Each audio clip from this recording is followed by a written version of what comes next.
mentioned the possibility of trading for a goalie, Ant. Yeah. Everyone is going to know how I feel about it, so I don't need to say it. But what percentage chance would you put it that Danny Briere, in the midst of year 2 of the rebuild, seeing where the team is, seeing that they are kind of in that pack of, it's still a very tight group between the second worst odds and, like, let's say the 8th or 9th worst odds, and also theoretically having a chance to make a playoff run, I guess, or be a bubble team, what percentage would you put it that Briere is going to essentially abandon rebuild year 2 to chase a playoff spot by going and getting a goalie? Because to be clear, that's the only reason that you would go out and acquire a goalie. You have enough guys in the system, so what are the odds? I still think it's way too early to make a determination on that, in all honesty, because I think it's one of those situations where he's looking at it and saying, okay, look, if we're there at the deadline, we can be a playoff team. We can go get a goalie, and that's maybe what he looks at as a possibility.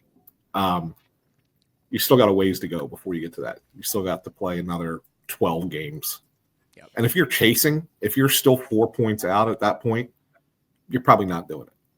You know, you're so you probably think that they would need to be like in the 8th spot or like the 9th spot in order to right justify there. it? They need to be right there and not have to climb over 5 team or 4. I will.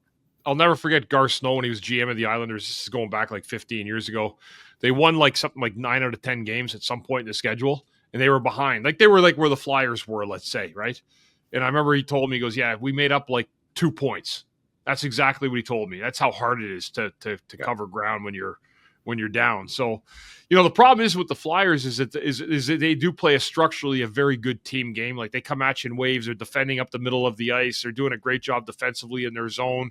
But the one thing that you can't really control is the nights you play well and you still lose. It doesn't go your way. Yeah. And there's been a lot of those nights for this team this year where, you know, their goaltending had let them down, or a bad goal, or they deserved far better in the game and they ended up losing. The Columbus game was a good example of that a couple games back, losing overtime. They deserved a lot better in that hockey game than they got. I'll be honest with you, it's been a while since I've seen a team that's achieved as much as they have in terms of the way they play the game, how hard they play the game, and they struggle for results. And that's tough. That's tough. But Danny and Jones, you're going to have to figure out what they want to do.